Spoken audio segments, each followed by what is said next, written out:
Sen Aynur'u tut. Sen Aynur'u tut. Benden işin olması. Ben sürüşmeyeyim. Sürüşüm ara sürüşüm. Hara sürüşüm. Az sonra cif değersin.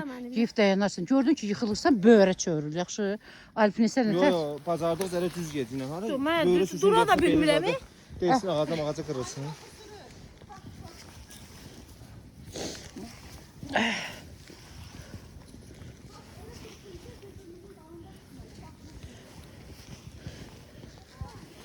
Bu araba aynı. İki yerde ona göre sürüşürüm. Yok da Bak ya 100 yıla.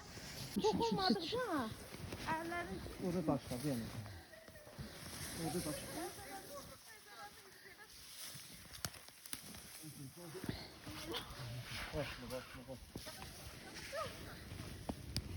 Bu da olsun gedə bilər. Qar onsuz çox yap. Ağacadan gedə bilər. Yox, mən onun yanındayım. Gelebilirsiniz siz. Mən gəlirəm, məndən narahat olma. Elə bax bu yanda. Ben de gittim. Ben de gittim.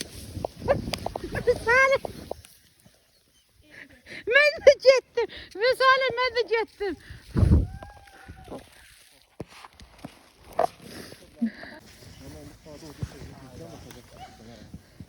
Ay ay. yavaş yavaş ezdim.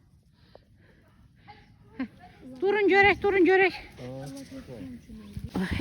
Qətiyyən qol. Ha yok ora. Aynur ağaçtan ehtiyatlı ağaç. Qətiyyən narahat olma. Özüm eləmirəm. Qətiyyən narahat.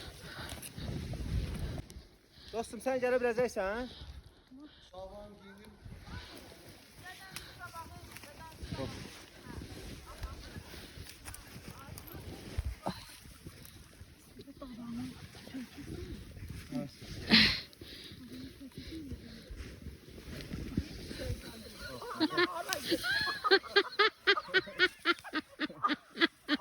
Lavina, lavina gelir köyden.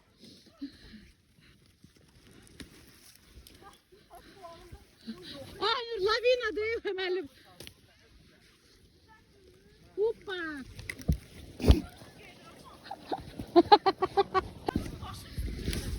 Hoppa. Gel. Sen çörçök getirmişsin.